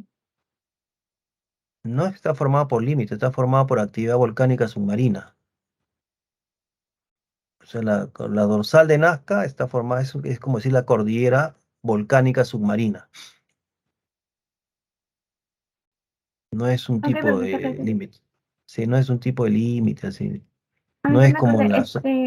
está formado Ujú. por otro tipo de placas, o No, no, no, no, es no, no, no, no, no, estás hablando de otra cosa, estás confundiendo todo. La placa de Nazca está allí metiéndose debajo de la placa sudamericana y encima de la placa de Nazca, encima, no es otra placa, encima, como si estuviera montada, es la ah, ok, dorsal de ok. Nazca. Está Ok, en la profesor, dorsal de gracias. Nazca. Ajá, claro, claro. Sí, ese sí, hay que pregunten nomás porque si no, no se van a quedar con la duda, pues. Ya, ahora vamos a hacer cívica, que es otro tema, ¿no? Y aquí hay que hablar un poco de las malas personas que están en la política, ¿no? Malogran todo. Ahí está. Organizaciones, pero acá en la primera parte es sobre la sociedad civil, o sea, cómo se organizan los ciudadanos, ¿no? La organización de la sociedad civil nos dice todo dentro de la ley, todo está regulado por la ley, o sea, no es que se organizan como quieren, así, sino que si quieren formalizarse, tienen que estar dentro de ciertas condiciones, ¿no? Ciertos, este, formalidades, digamos, ¿no? Ciertas formalidades. Y eso es lo que significa estar, pues, este, significa, esta especie de vida civilizada, ¿no? La civilización se basa en respetar las leyes también, pues. Por eso en el Perú tenemos muchos problemas, porque los peruanos, la mayoría, no respetan las leyes. Por eso es que tenemos problemas, ¿no? Nos dice, están constituidas por un grupo de ciudadanos, la sociedad civil, ¿no? Que se unen, pues, estos grupos de ciudadanos se unen en forma voluntaria, sin ánimos de lucro, ¿no? Que no sea sin ánimo de ganar dinero, sino más por la cuestión solidaria. Surgen en el ámbito local, nacional, internacional y tienen naturaleza altruista, ¿ve? O sea, de ayuda al prójimo, ¿no? Desinteresadamente, y son dirigidos por personas que tienen este interés común. Y destaca lo que se llama la Coordinadora Nacional de Derechos Humanos, que ya una vez lo hemos conversado en clase, que es la que centraliza, coordina, por eso es coordinadora, ¿no? Con 82 organizaciones de la sociedad civil que se nuclean, por decirlo así, alrededor o con la Coordinadora Nacional de Derechos Humanos, ¿no? También tenemos eh, ratito tenemos otra organización proética, ¿no? Su nombre lo dice proética, o sea, a favor de la ética, que desde su fundación está conformada. La ética es la reflexión sobre el bienestar o el bien común, ¿no? Que si nuestros actos contribuyen a generar el bien común, el bienestar común. Y como ya sabemos que en política peruana, pues los políticos no piensan en el bien común, sino más bien en su bolsillo. Entonces, la proética se ve como una necesidad, ¿no? De promover esta reflexión ética en la administración pública, ¿no? Está formado por 4 instituciones: Asociación Civil Transparencia, Asociación de Exportadores, Comisión Andina de Juristas, Instituto de Prensa y Sociedad. Bueno, ahora tenemos las organizaciones sociales, que son toda forma organizativa de personas naturales, jurídicas o de ambas, que se constituyen sin fines de lucro también, o sea, ni político, ni partidario, ni religioso, sino más bien por su libre decisión, ¿no? Bajo diversas formas previstas por la ley, eso sí, o de hecho que a través de su actividad común persiguen pues la defensa y promoción de sus propios derechos, ¿no? Como el eje de su desarrollo individual, colectivo, el de su comunidad, ¿no? Estas organizaciones son conocidas, pues, reconocidas por el Estado, ¿no? Cuando se inscriben formalmente en el Registro Único de Organizaciones Sociales de Base del gobierno local y en el registro de personas jurídicas libres de organizaciones sociales de base, de la Superintendencia Nacional de Registros Públicos, o sea, SUNAR. Tienen que estar registrados con todos sus miembros directivos, todos los integrantes, ¿para qué? Para que tengan beneficios, pues, porque cuando ellos se formalizan, o sea, formalizan quiere decir que se inscriben, tienen un registro, ¿no? Son reconocidas por el Estado, entonces pueden ser sujetos de derechos y deberes. Por eso qué beneficio les trae, por ejemplo, ¿no? Pueden generar un documento de consulta, de apoyo para su activa participación en la realización de sus fines. Pueden facilitar el procedimiento de constitución y elecciones de representantes, o sea, como una democracia interna. Hasta pueden ser sujetos de crédito, ¿no? Pueden ir a un banco y decir somos la junta directiva, ¿no? De la organización tal, estamos formalmente inscritos en SUNAR, o sea que queremos pedir un préstamo, así, ¿no?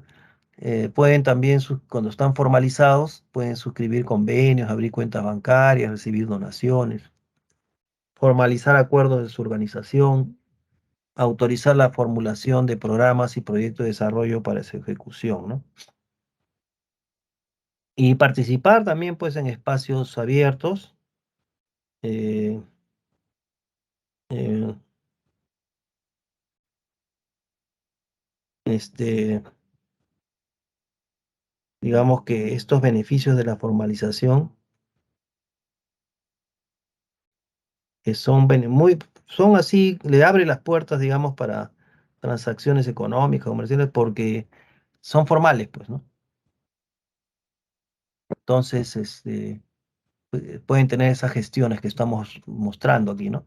El derecho también a participar en espacios abiertos, a favor por la descentralización, etcétera. Estos tipos de organizaciones sociales las podemos dividir en organización de vecinos, social de base y temáticas. La organización de vecinos, como su nombre lo dice, pues, ¿no? Son los vecinos de un barrio, de una cuadra, ¿no? Que se unen, pues, como personas naturales, ¿no? Que quieren resolver algunas cosas, pero, o intereses de su calle, de su cuadra, ¿no? O del parque, no sé, pero sin fines de lucro también, ¿no? Esa es la característica y por eso pueden formar asociación de pobladores no sé, pues de la urbanización tal, asociación de vivienda ¿no? O de propietarios, ¿no? De tal zona, o juntas y comités vecinales, ¿no? O si no, comité cívico que puede también ayudar a que se organicen en celebraciones, el día del distrito, no sé, pues cosas así, ¿no?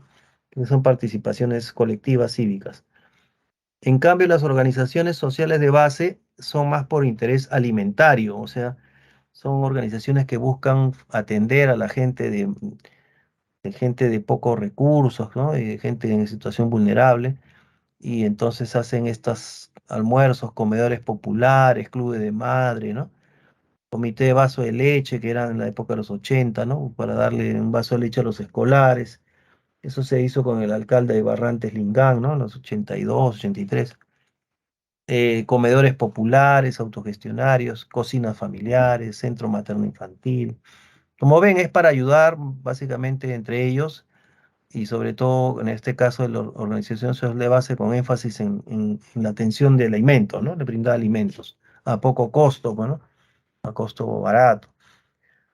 Organizaciones temáticas son asociaciones juveniles, culturales y deportivas, ¿no? Juveniles, bueno, pues son jóvenes que se unen bajo el nombre Red Nacional de Juventud, ¿no? Acción culturales, artísticas, folclóricas, ¿no? Y asociaciones deportivas, los clubes para hacer deportes, asociaciones deportivas, ¿no? Según el tipo de deporte, etcétera. Es la idea, pues, de que si ustedes se dan cuenta, es la forma en que se organiza la gente, pues, ¿no? Los vecinos, los ciudadanos que en su barrio, ¿no? Esa es la idea de, digamos, actuar de manera formal dentro de la ley. Y también otra forma de participar, que es la que tenemos, es de hecho las elecciones, ¿no? O sea, nosotros como ciudadanos a partir de 18 años con DNI hasta los 70, tenemos el derecho de participar en elegir a representantes o a políticos que se presentan a los cargos públicos, ¿no? Porque nosotros estamos en democracia representativa, eso quiere decir que votamos por los políticos que pensamos que con sus ofertas y sus programas políticos nos representan, ¿no? Entonces uno vota por el que simpatiza, porque le piensa que lo que él ofrece es lo que a ti te parece bien. Entonces votas por ese candidato. Y los candidatos en las elecciones se pueden presentar, vamos a ver, pues a elecciones presidenciales para cargo de presidente, vicepresidente, elecciones parlamentarias, congresista de la República, Parlamento Andino. Parlamento Andino es debido a la comunidad andina, ¿no? Que es una organización de esta región de países que tienen en común algo de la cordillera de los Andes en su territorio, como Chile, bueno, Chile ya no está, ¿no? Bolivia, Ecuador, Perú, ¿no? Colombia, etc. Entonces, también forman una especie de parlamento andino, ¿no? Y también se vota cuando hay elecciones para congresistas para uno de parlamento andino, que nadie sabe qué están haciendo, ¿no? Pero bueno, se elige. Para elecciones regionales, como el cargo de gobernador regional, vicegobernador regional, consejeros del consejo regional, para elecciones municipales de gobiernos locales, ¿no? Para elegir alcalde, regidores de consejos municipales, provincial, distrital, de toda la República. Como estamos hablando de elecciones, también se ha puesto aquí elecciones de jueces, ¿no? De jueces de paz. Porque, o sea, el juez de paz es el que lo elige la comunidad, ¿no? Una comunidad se reúne, ¿no? Con pueblo originario, así se reúnen, ¿no? En una asamblea de los pobladores de la comunidad y eligen a uno de ellos, entre ellos, ¿no? Al más honesto, al que se tiene mejor reputación, ¿no? Como juez de paz. Entonces, eso lo informan al Poder Judicial, a las municipalidades, etcétera, donde se le va a reconocer como un conciliador. O sea, el juez de paz va a tener autoridad para hacer conciliación, resolver problemas de convivencia social entre la gente, pero no puede hacer juicios, por ejemplo, ni sentencias, nada, porque no es un juez, pues, del Poder Judicial, sino es un juez de paz elegido por la comunidad, ¿no? Y el Poder Judicial lo puede asesorar, pero no le reconoce la facultad de hacer juicios, ¿no? Pero sí como un conciliador, alguien que conversa entre las partes en conflicto para que se logre una solución. Referendo y revocatoria convalidan o rechazan, ¿no? Ya sabemos que el referéndum es una consulta popular, ¿no? Para convalidar o rechazar actos del gobierno o cambiar un artículo de la Constitución y a través del proceso de consulta popular, ¿no? Y la revocatoria, no se olviden, es cuando también las personas, los ciudadanos juntan un número de firmas que se les pide, el Jurado Nacional, y entonces pueden pedir revocar una autoridad pública, como puede ser un gobernador, un alcalde, ¿no? Ahora, los partidos políticos, yo sé que tienen mala fama ahorita, pues porque tenemos malos políticos, pero el partido en sí mismo no es malo, sino es muy conveniente tener un partido político, porque es la forma legal en que los ciudadanos podemos participar en política, ¿no? Si es que queremos participar. Pero entonces, los partidos cumplen un rol importante, ¿no? Pero lamentablemente, pues no tenemos nosotros buenos políticos, ¿no? Ese es el problema. El partido a veces se tiende a decir que los partidos son malos, ¿no? Pero no es que sean malos, sino que tenemos malos políticos, ¿no? Y dejan mal a los partidos, pues, o sea, a la esencia del partido, que es, pues, organizar a la sociedad que quiere participar, ¿no? En política. Por eso nos dice que son asociaciones de ciudadanos que constituyen personas jurídicas de derecho privado cuyo objeto es participar por medios lícitos o legales en asuntos públicos. Y tenemos ahí los íconos, símbolos, ¿no? Los partidos también tienen otras funciones, no solo participar con candidatos. También deben asegurar la vigencia y defensa del sistema democrático, contribuir a la paz, la libertad, la vigencia de los derechos humanos, contribuir con la gobernabilidad del país, representar la voluntad de los ciudadanos y canalizar la opinión pública, realizar actividades de educación, incluso formación, capacitación de ciudadanos que están en el partido para formarlos en educación cívica, conocimiento de la Constitución y así. Y participar, por supuesto, primeramente eligiendo sus propios candidatos de manera democrática, o sea, una democracia interna en el partido, y es de ahí donde empiezan los problemas, ¿no? Y tipo de organizaciones tenemos dos, ¿no? Partido político y movimiento político. ¿Cuál es la diferencia, no? El partido tiene mayor alcance porque, por ejemplo, pueden gestionarse o coordinar para tener todos los requisitos que se cumplan para tener candidatos en los tres niveles de elección. O sea, el partido puede proponer un candidato para elecciones nacionales, o sea, para presidente, para regionales, gobernador regional, y para alcaldes o gobernador local.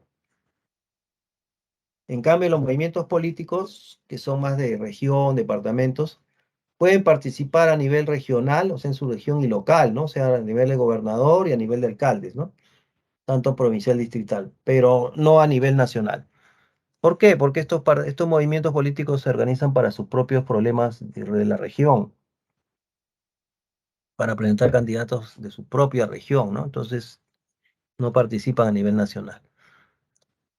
Em, bueno, acá ustedes ven un ratito los símbolos de los partidos actuales, ¿no?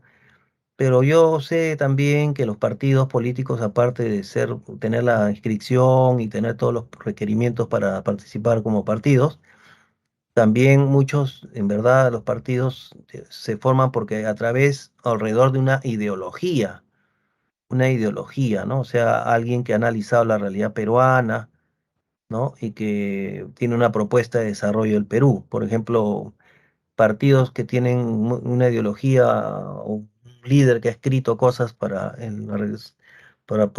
digamos, con propuestas políticas para cambiar al Perú para mejor. Son muy pocos, ¿no? El único que tiene, pues, ni siquiera aparece acá uno, que es el que tiene, digamos, una base, pues, ideológica, doctrinaria, que es el APRA. El APRA, por ejemplo, se nuclea a partir de las ideas de su líder Ayala Torre, que escribió Antiimperialismo y el APRA, la unidad indoamericana, etcétera, ¿no? Y otro partido es, aunque parezca que este, son los partidos comunistas, ¿no? Porque los partidos comunistas se abrazan a la ideología de Marx, de Engels, ¿no? Del comunismo, ¿no? Entonces Oh, siguen, pues, sí.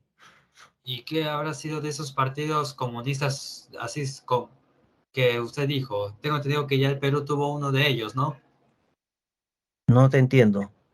Del Partido Comunista Peruano, ¿qué habrá sido de él? No, lo que pasa es que yo estoy hablando de las ideologías que son base para formar un partido, como la ideología del marxismo, Marx y algunos hay mucha variante, ¿no? Marxistas, leninistas, marxistas, maoístas, ¿no? Como que siguen a Mao, la Revolución China. Por ejemplo, Sendero Luminoso era marxista maoísta, ¿no? Seguía la estrategia de Mao, según decían ellos, ¿no? Bueno, pero están divididos, pues paran divididos los partidos comunistas, pero todos tienen supuestamente una preferencia, ¿no? O sea, todos son comunistas, todos son marxistas, pero leninistas, o si no maoístas, o si no trotskistas, ya empiezan a dividirse.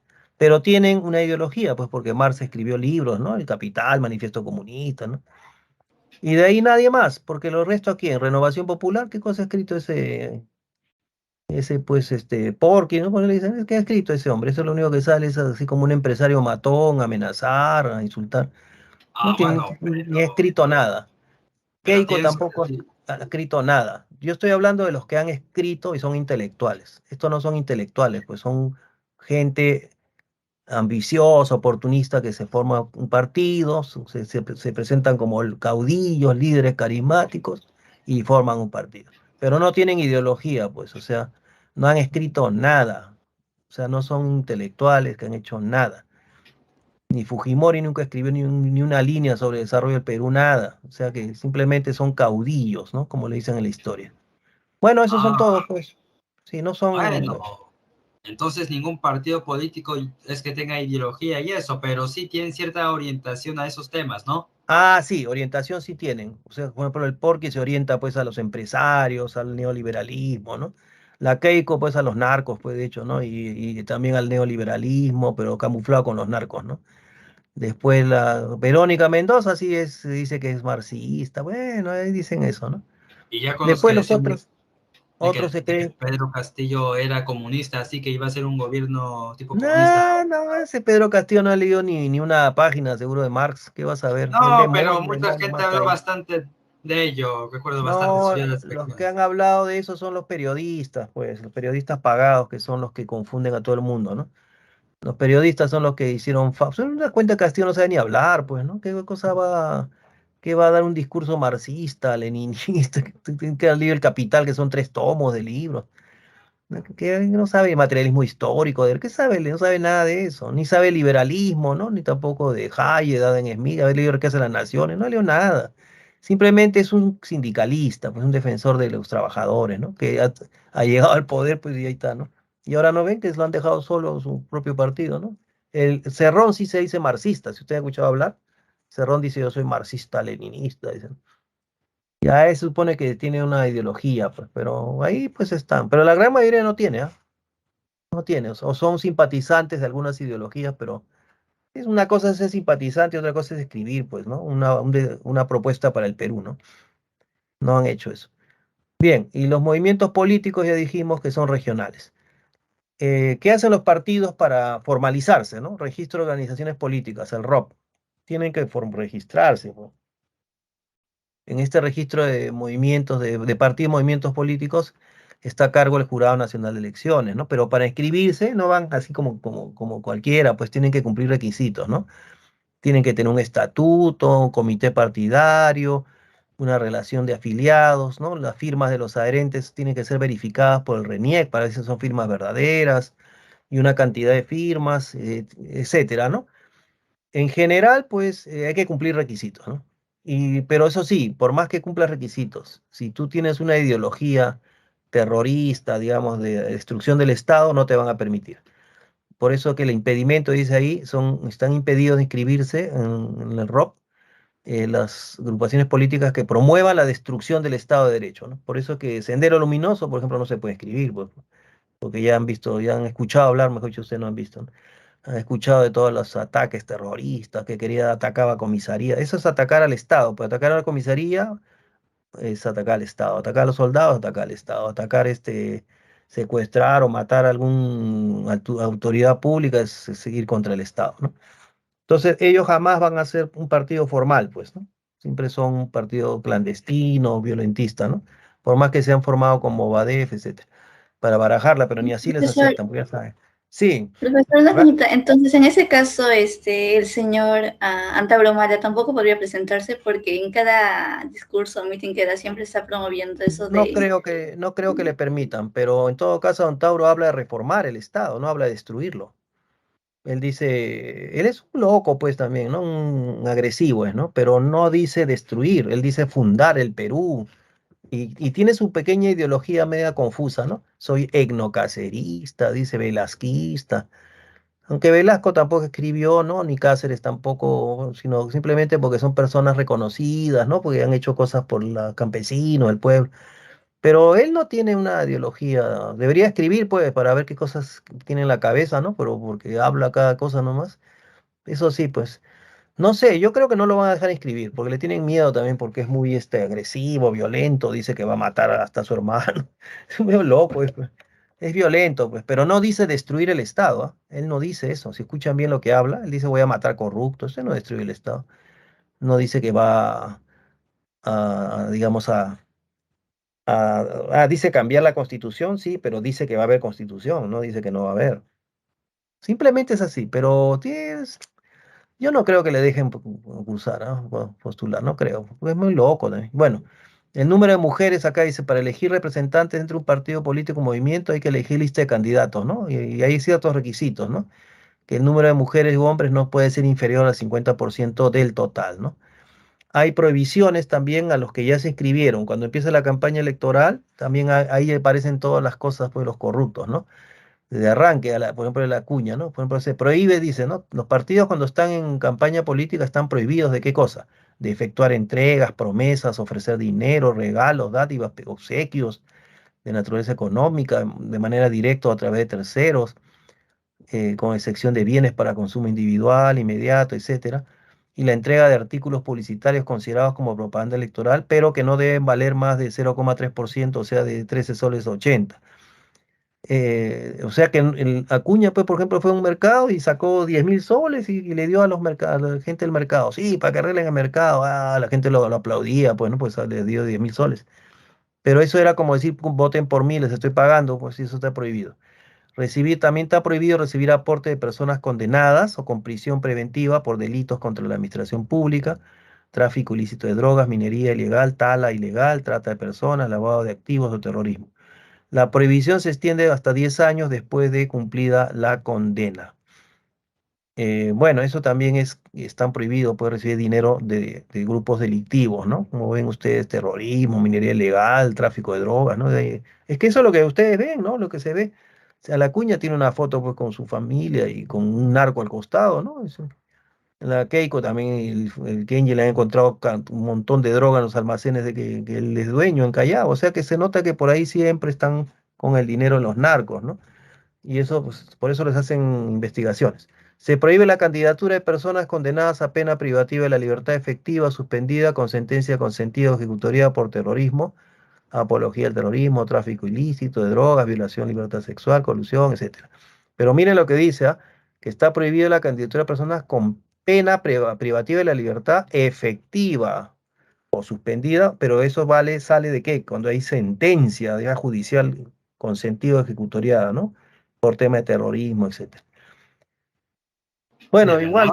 igual también, sí, pero tiene que ser por esos temas. Pero también hay otros que no tienen en esos temas y tienen denuncia de violencia familiar, tal vez, o denuncia de que le pegó a alguien así, eso sí pueden candidatear, porque están con investigación.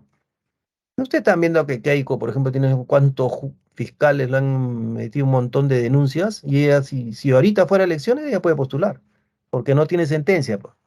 Todavía no la han, se aplica la presunción de inocencia.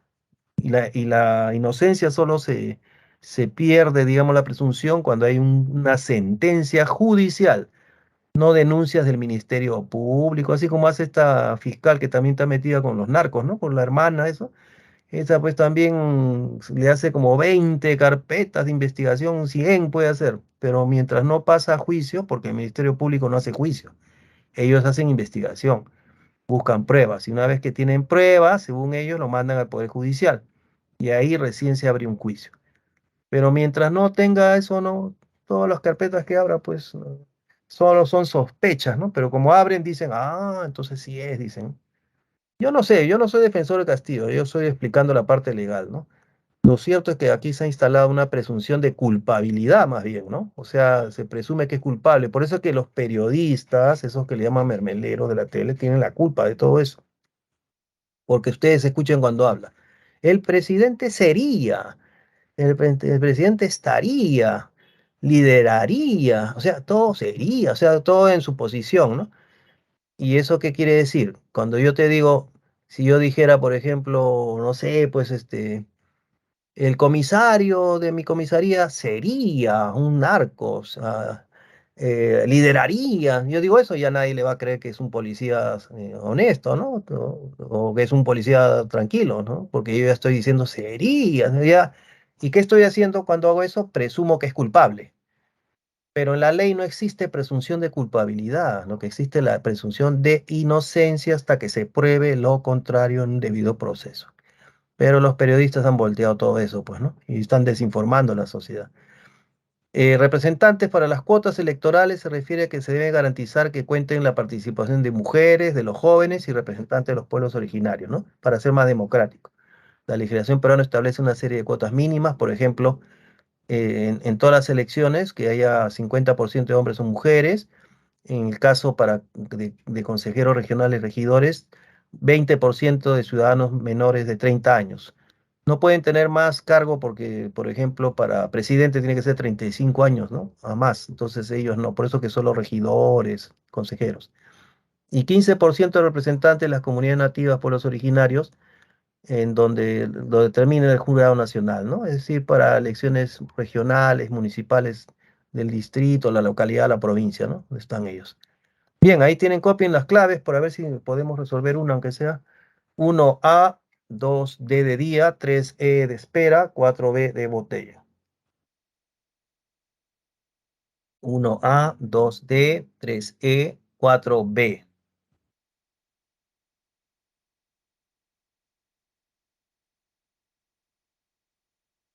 Así es, entonces, a ver, terminen de copiar, queda por lo menos 3 minutos casi, se podría responder dos por lo menos.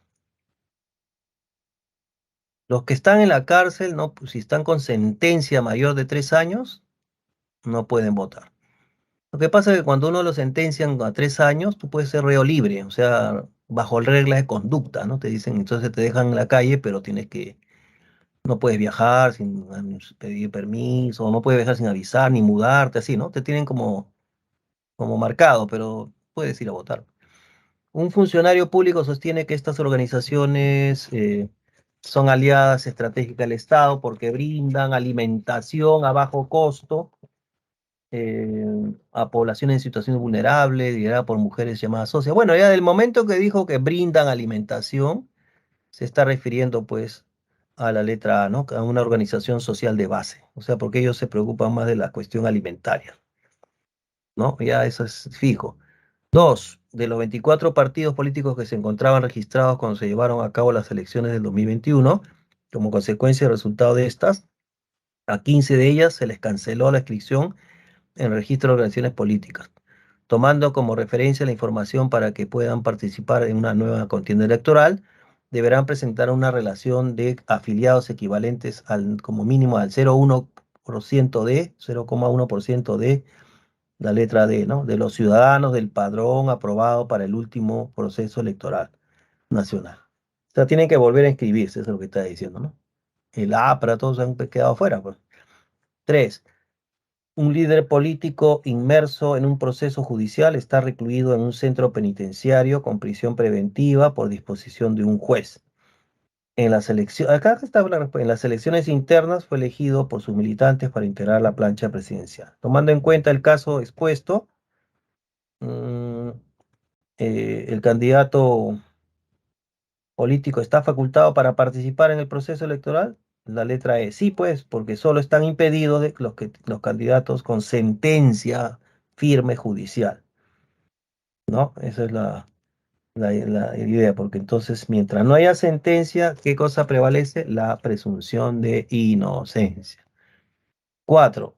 Observe las siguientes imágenes referentes a la cuota electoral y luego determine el valor de verdad de los enunciados. Bueno, según las imágenes, dice la respuesta de la B. 1, que sí es verdad, porque X dice expresa que ningún género se queda sin derecho de participación política, ¿no? De forma equitativa, alternada. Eso es lo que las figuritas están mostrando, ¿no? Dos personas, hombre y mujer, y después están juntos en el siguiente cuadro, ¿no? Están participando. 3, Z, que está a la derecha, dice, representa a las comunidades campesinas nativas y la cuota mínima lo determina un ente del sistema electoral. Claro, la cuota indígena es lo que estábamos mencionando, de que son reconocidos ya, pues, ¿no? Y la presencia de representantes de comunidades campesinas nativas a nivel regional provincial en un porcentaje del 15%, ¿no? De representantes. Bien, bueno, alcanzó, wow, el tiempo. No sé, entonces a ver si, así como una bala, ¿no? Nos queda un ratito, si alguien quiere preguntar, hoy en día siguen siendo los comités de vaso leche. Sí, pues, pero la gente no toma desayuno, pues, no sé por aquí hay. Sí hay, estaba reclamando en la mañana, vi en la tele que estaban reclamando que no les daban leche a un comité. El problema son los partidos, no son los partidos, son los políticos. Eso, pues, ese es el problema. Los partidos también debe existir para que exista la democracia y la participación ciudadana. Lo malo es que tenemos malos políticos. Casi todos son delincuentes. Bien, nos quedamos aquí, cuídense, pónganse mascarilla, que otra vez está el COVID.